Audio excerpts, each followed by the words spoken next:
Good morning, Revolution, and welcome everyone. We have had a history making week. A lot has happened. The Mr. Trump, I call him the Mr. Trump because I didn't know what else to call that joker, was indicted yesterday. And I know some things I'd like to call him, but I can't say it on air.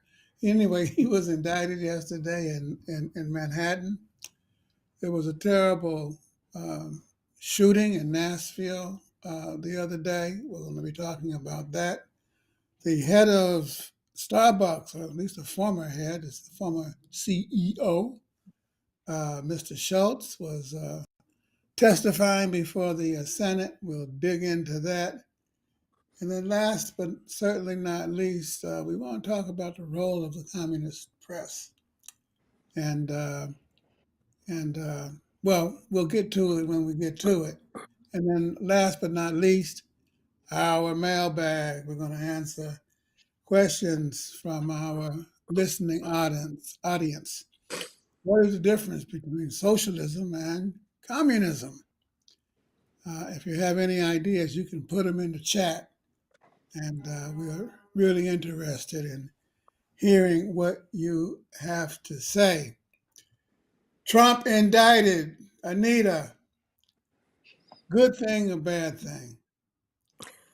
Uh, I think it's a great thing. It's about time that he's held accountable for crimes. I don't think this is the last indictment, and it might not be the first one to go to trial either. Apparently, federal charges that may be forthcoming in Georgia or in Washington out of the other case with the documents that he took illegally from the White House.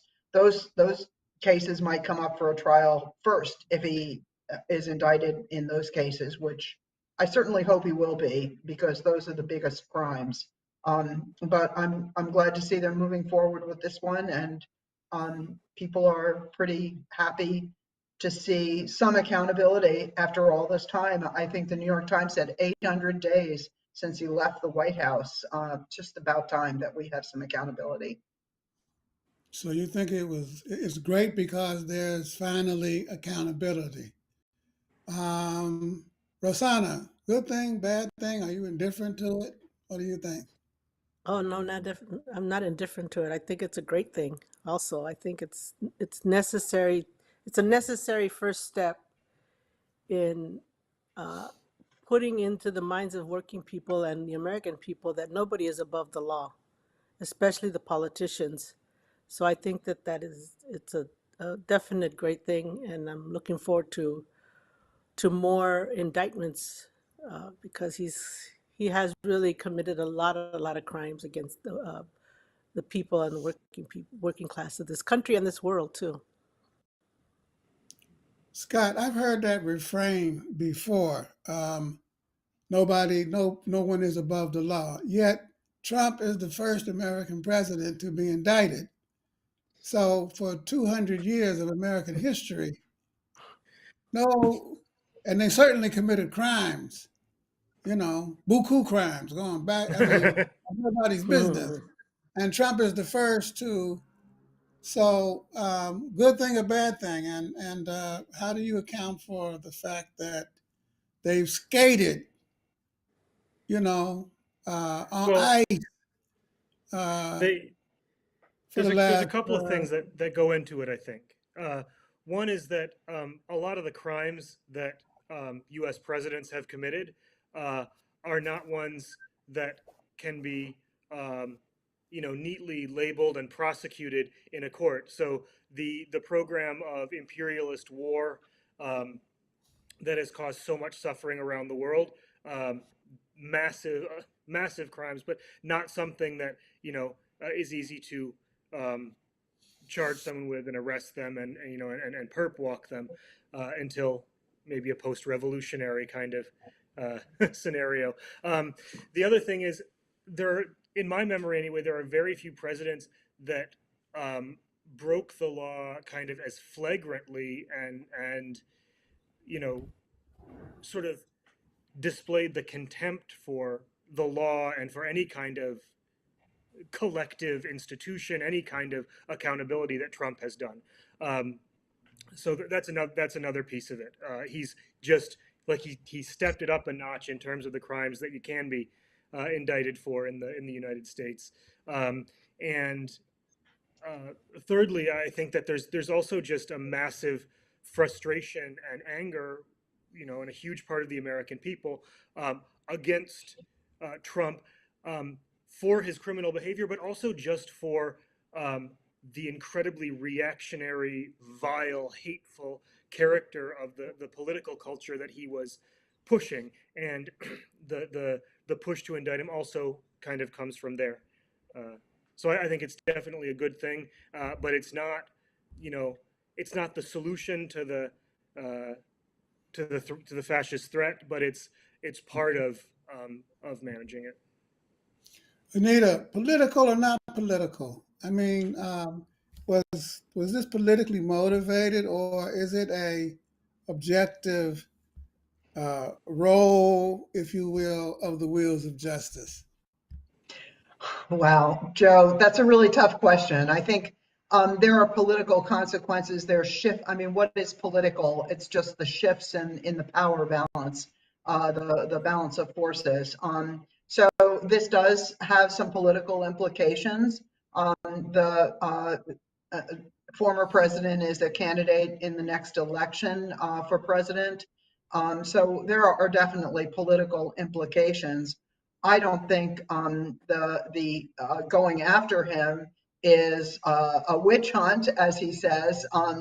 It's he has definitely, as Scott and Rosanna said, committed serious crimes against the people of the United States, and he needs to be held to account for these. And if that's a political motivation, so be it. I think we need to hold him accountable. Rosanna, political or not political? Trump's indictment. Everything in this country is political. Everything in life is political. It has an effect. So that's my short answer to it. Scott, your take? I'm with Rosanna. There's nothing outside of politics, and the idea that the indictment of anybody or the entire criminal justice system is, political in the sense of it being an expression of, as Anita said, the balance of forces. I agree. This is not a witch hunt. This is not like, you don't have to kind of use a fine-tooth comb and white gloves and go along the surfaces to find evidence that Trump is a criminal. But I think it is political in the sense that it corresponds to a demand of the people of the United States that the laws be applied in an equal manner, which is a political demand, and a good one. The New York Attorney General a year ago declined to pursue charges against Trump. Remember that? He declined. And his deputy prosecutors were mad as hornets. And they went to the New York Times and the Daily News and CNN, and they quit. They complained bitterly. But he didn't feel he had a solid enough case. But this time, apparently, he feels that they have a solid case. Because, to indict, you have to have probable cause. To convict, you got to prove beyond a shadow of, what do they call that, doubt? And the jury has to vote. You have to have a unanimous vote of the jury. So apparently he got the goods. He got the goods on Mr. Trump.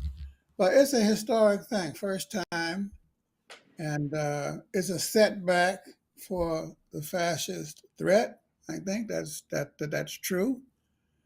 But it could also result in a deepening of the political crisis.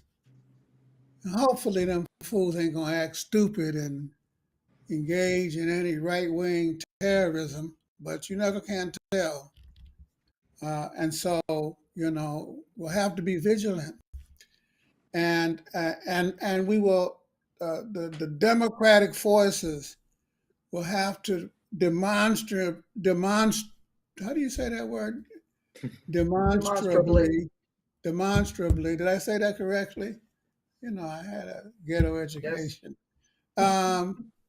Show their support for justice. And what Rosanna said, that none of them jokers are above the law.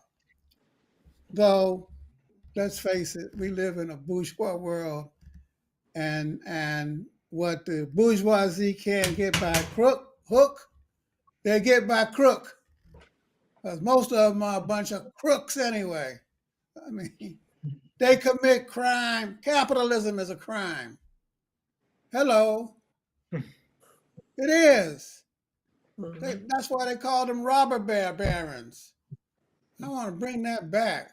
Robber baron, Rockefeller, Morgan, DuPont, robber barons. That's how they got their money. And we're going to be talking about another robber baron in just a second. But first, terrible, horrific shooting in Nashville. Man, and of course, no effort on the part of the Republican, fascist, conservative, neoconservative, whatever you want to call them jokers, uh, clique to do anything to provide sensible background checks and other measures to make sure that people who are loony don't have AR-15s. And Scott, they're the right wing. Speaking of which, uh, is using the incident because of the gender identity, which, according to an article I read this morning, is still unclear of the shooter. I mean, how? And saying that there is a massive increase in trans violence. Tucker Carlson, Wait, uh, that little trans violence feckless- meaning violence committed by trans people? yeah, he Sorry, had a that's banner on his show saying um, that.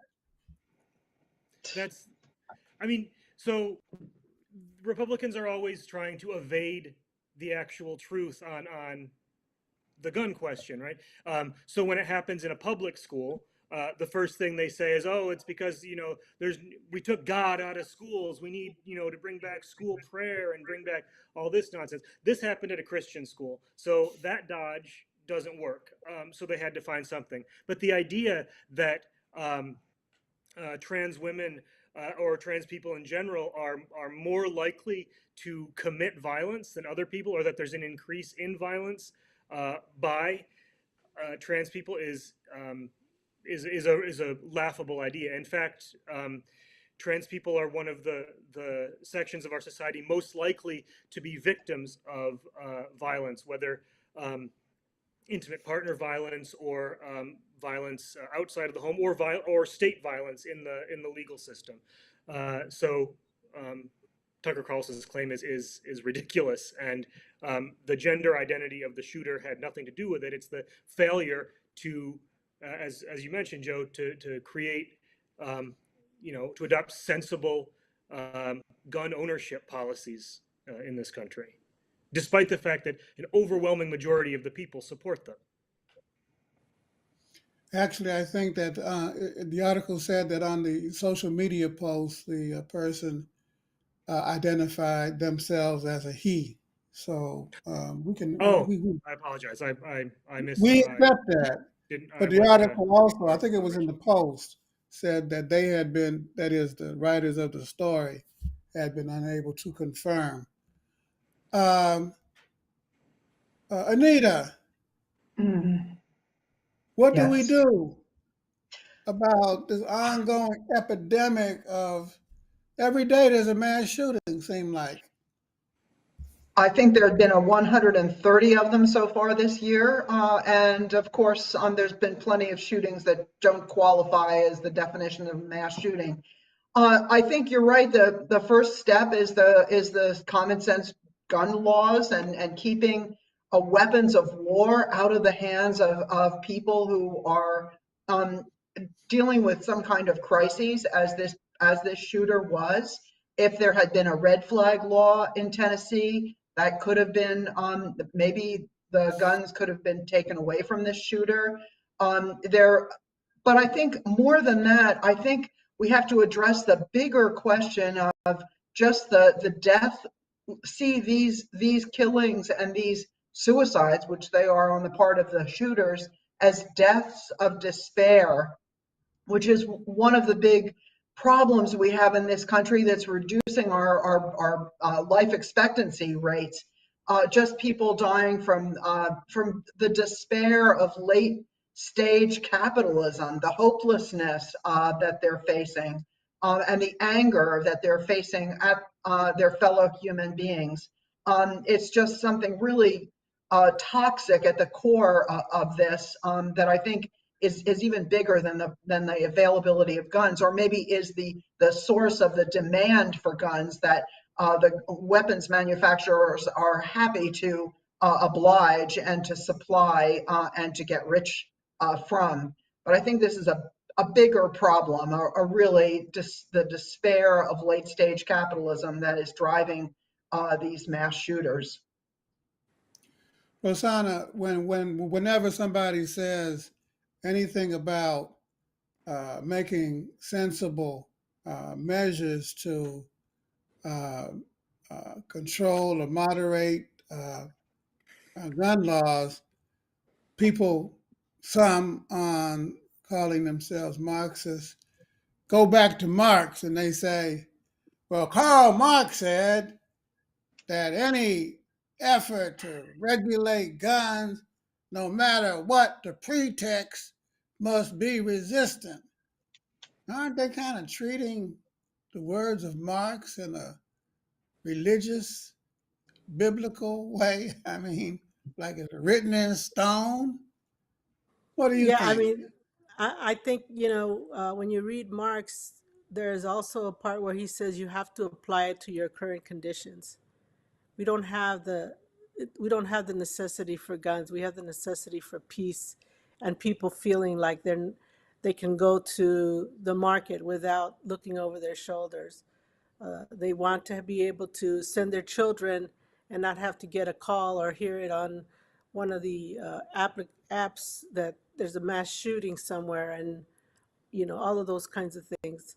So I think Marx he had made an examination of things, but the important for us is to be able to apply it to the here and now. If it doesn't apply to the here and now, it's not something that is applicable. And he was clear about that as well. There is no epidemic of trans violence, trans terrorism. In fact, even suggest that is an abomination. What there is an epidemic of is right-wing fascism, and crude, opportunistic promotion. Anti-trans hatred is a symptom of fascist thinking. To use a person's identity as a means of as an attack dog, that's what fascists do. Whether it's anti-Semitism that they used in Nazi Germany, or anti-black or anti-Latino racism that they're using here, it's part of fascist thinking and action, and that's what we need to condemn. You know, and until I heard Lindsey Graham is such a opportunist. He got on TV last night after Trump got indicted. You must take out your checkbook, take out your plastic, and contribute to Donald J. Trump's fund, his campaign, because this is so unfair. And the dude started to get emotional. And little tears dropped. Can you? He's a good actor. Yeah, nominate that boy for an Academy Award. You know, the get an Oscar for the biggest hypocrite Mhm. on the planet. Anyway, got to do something. I, I was listening to these talking heads the other day, and they were talking about we need to have a general strike.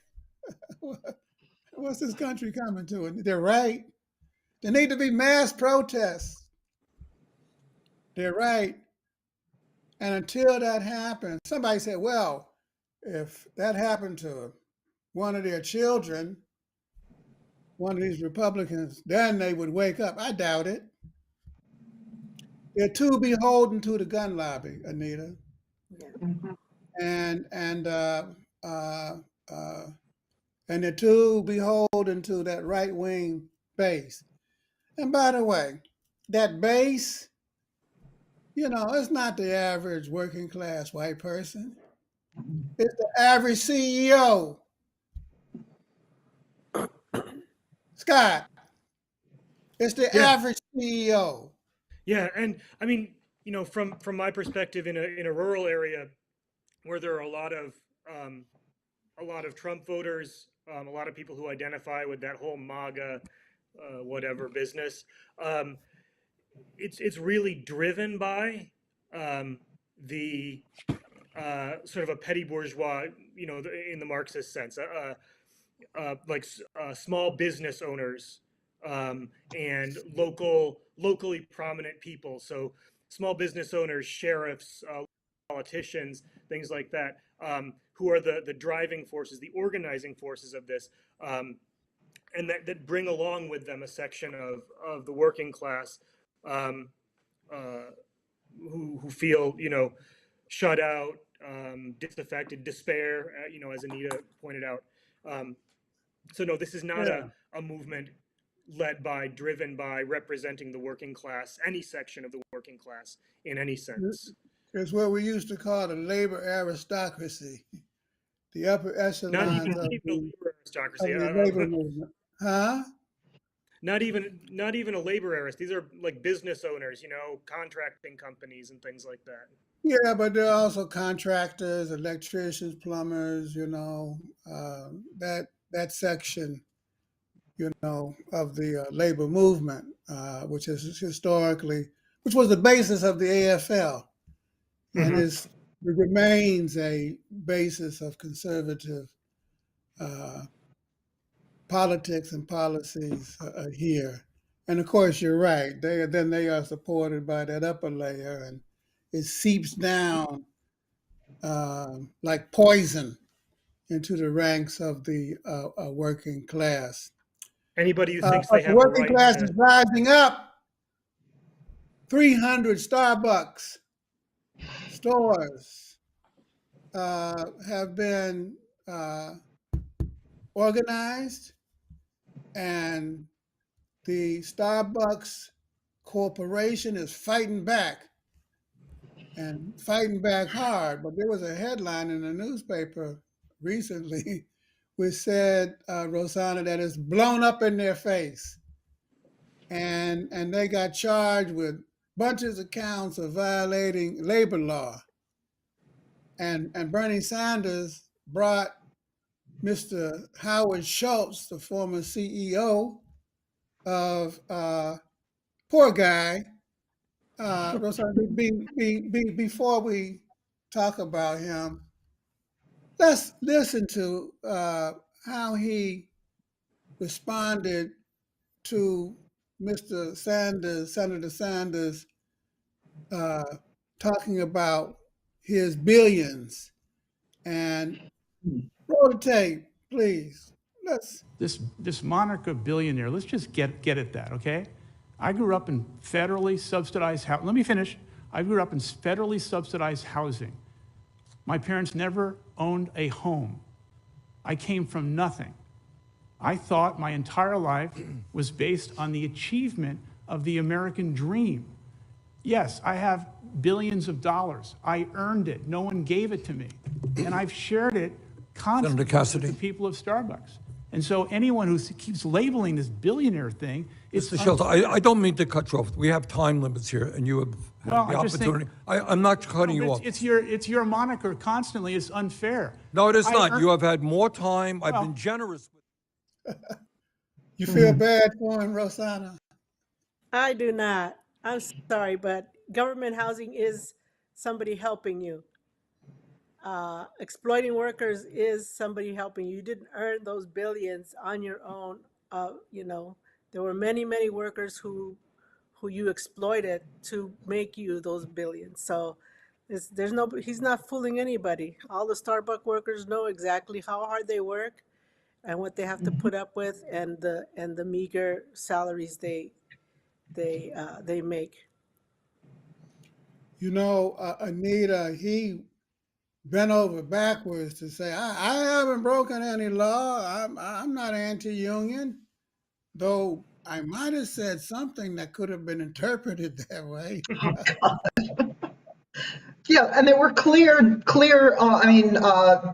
Sanders made it clear. He named some of the offenses that the NLRB has found Starbucks guilty of. I mean, it's absolutely clear that Starbucks gave advantages to certain stores that weren't organizing in hopes to pressure stores that were organizing, and fired employees who were trying to organize their stores, and harassed them and kept them from certain benefits, like getting tips from credit cards and things like that. And then making everybody stop work and watch a video from him about how awful unions are. It's clear that he violated a lot of union rules, and rules that are rights of workers, are part of the labor rights of workers in this country. So I mean, it's a question of accountability again. He's, really needs to be taken to task for those violations that he and his company committed. Scott, one of the judges who ruled on the case said that Schultz had to go to a hearing and read a statement demonstrating that, saying that he wasn't against, that he was for, he respected the right to collectively bargain. And he said, I ain't gonna do it. He you think that's a free speech issue? I don't Or think it's a free speech issue at all. I think, for somebody in a position like that, asking them to publicly declare that they will abide by the law is kind of a minimum, right? When you're in charge of the, the jobs of hundreds of thousands of people, yeah, that's like a strict minimum. That's not a free speech question at all.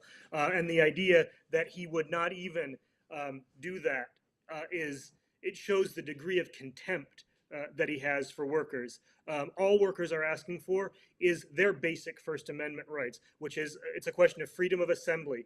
The right to assemble and to bargain collectively with an employer is a basic thing. It still had to be won by working people, but it's a foundational principle now, and that he wouldn't even acknowledge respect for that is well, it's par for the course, frankly, but it's disgusting. before we end, we have to take note, Rosanna, of a big, big, big labor victory in Los Angeles. There was a 3-day teacher strike, and they won. They sure did. They sure did. You know, I drove around that first day looking for a picket line. All the schools were closed. All the schools in my area completely shut down. They had the support not just of the teachers who are also fighting for their contract, but they had the support of the community and the parents, which is key. You know, and I think this is a really important lesson for us, that, you know, unity and community is key to winning, and uniting all together to win the necessary fights and win a livable wage, because these workers, they were making pennies comparably, especially if you live in Los Angeles. There's just no way you could really survive on that salary. So it is a huge victory. There should be more that they should have gotten. I don't know all the details yet, but I think they deserve even more. But I was happy to see that they had so much support that they just shut it down completely. And I had never seen anything like that before in my life. Congratulations to the teachers in Los Angeles. Mhm. Big, big, big victory. And This is the going and to the be a support, big, yeah, Yeah, the it support wasn't staff just, were the ones who yeah, actually it wasn't were on just the strike, teachers. right? The teachers still, yeah, it was the support staff, the janitors, cafeteria workers, bus drivers, um, and teacher aides, all, and the clerical. I believe the clerical, but I might be wrong with that one. But either way, it was all of the support staff, and the teachers are still still negotiating their contract. So it should be a good contract for them, because I mean, they know they know what the school district knows exactly what they're capable of doing. and they refuse to cross the picket line. Exactly. They refuse to cross the picket line. I remember when I was a child, I forget, my dad promised us something, some kind of presents, and he took us to the store, and there was a picket line dead in front of it. And he said, "Oh, sorry," turned around. "Where you going, Daddy?" "Nah," he said, "I can't Mhm. cross the picket line." "But you promised." Mhm. "No, I ain't crossing that picket line." "Well, why? There's just a few people there." He said, "Because I'd never be able to show my face in this town again." That's the power. That's the. I ain't gonna be no scab, you know. I ain't gonna cross no picket line. And when that happens, when the labor movement unites, God damn it, nothing can stop it. Nothing can stop us. Let's move on. Oh, another big labor victory was in Michigan, right to work. Gone, baby, gone. The legislature overturned it first time in 50 years. The governor signed it. And now the home of the UAW is a home of two collective bargaining. I like that word, collective bargaining. That's what the Communist Party is all about. Our PW, our press, People's World, Anita is in the middle of a fund drive. And we have to raise $125,000 by May Day. And we're behind, Anita. Um, but the reporting of the PW reporters are not behind. They're on front row.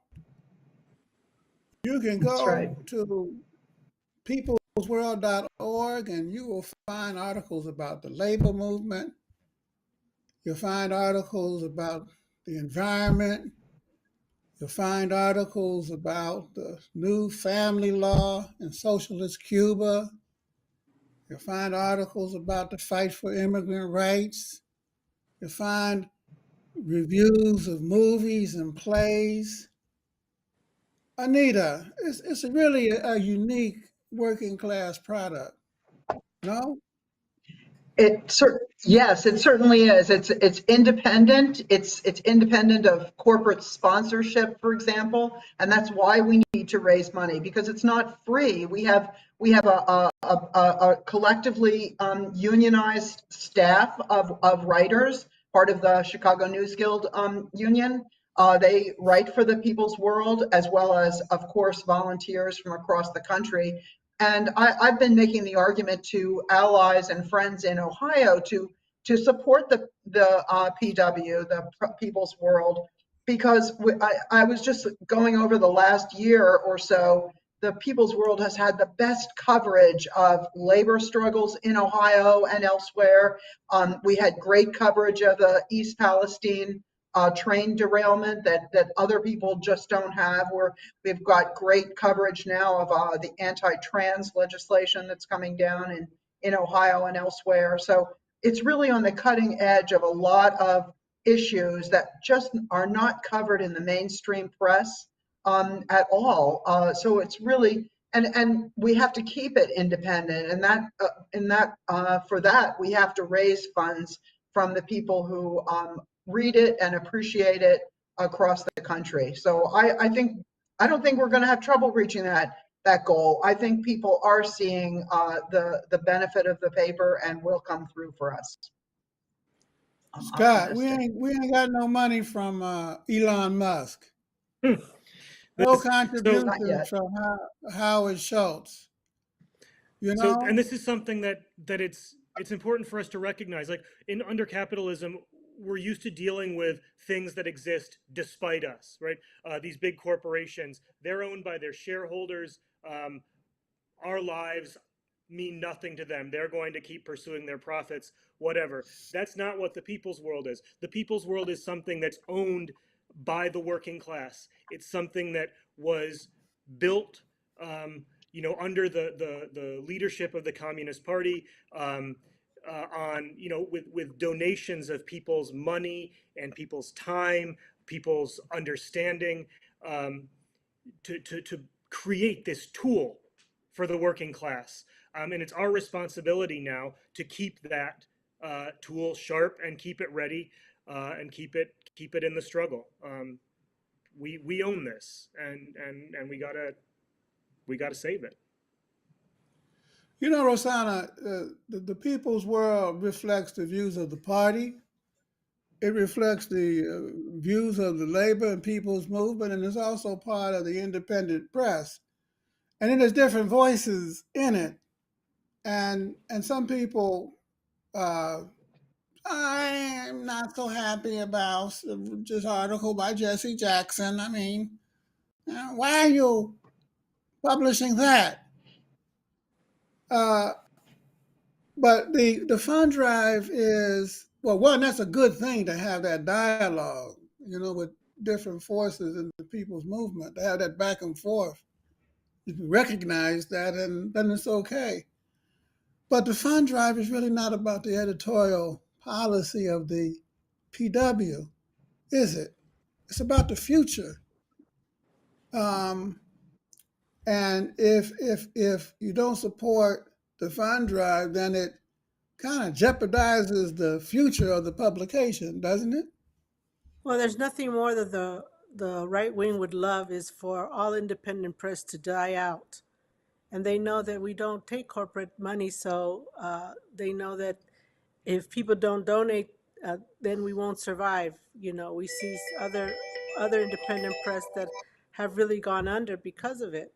So I think that if we want an independent press where we don't get a bunch of media muck from the mainstream media, but we want to go to a place where we can actually get a different perspective of an action, or even hear of working struggles that we don't even hear in the mainstream media or in other kinds of press.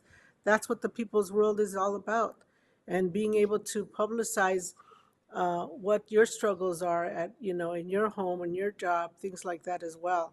So it's a very, very important press that we need to maintain for working people all around, our country and the world too. I want to say a word to our new partisans of the People's World and CPUSA.org and the movement for socialism.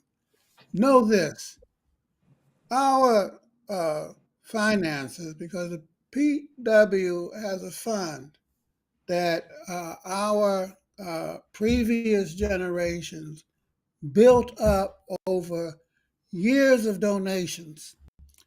And we got hit hard during the pandemic, and we lost a lot of our resources. And for many years, we were in previous regimes engaged in deficit spending.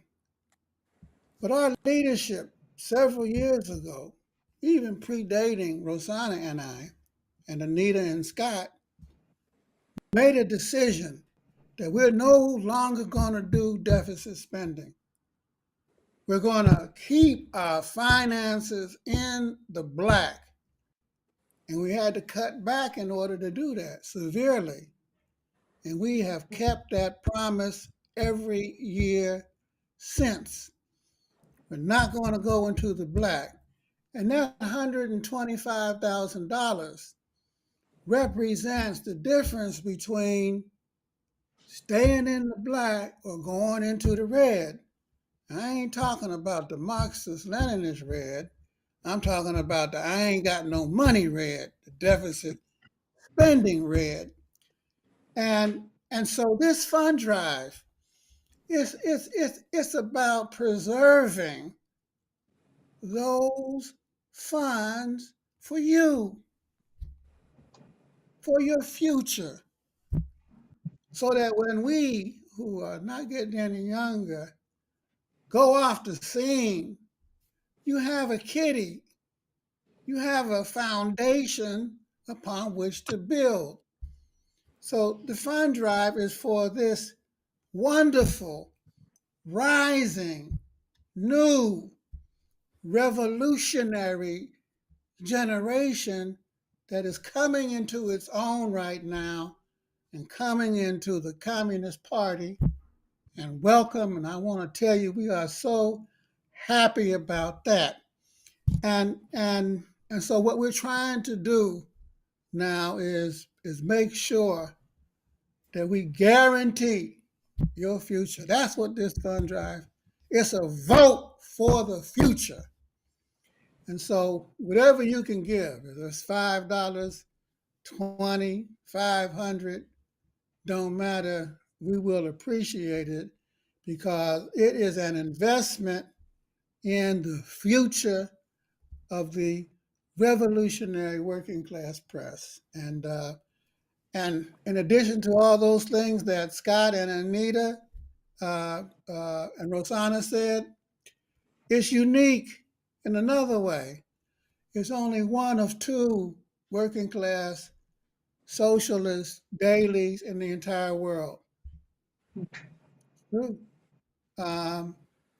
Morning Star in the UK and peoplesworld.org here in the United States. And if you want to read the Morning Star, and I ain't mad at them, they got a paywall. But the People's World, we ain't got no paywall. But you got to invest if you want to keep reading it. So please give us your support. Well, that does it. We'll have to deal with the mailbag next week. We want to thank everybody for watching us this morning, for your dialogue, for your interest, for your fight back. Until next week, y'all, stay strong, stay safe, and whatever you do, stay in the fight. Have a good weekend, everybody, and happy April Fool's Day tomorrow. Later, comrades. Bye.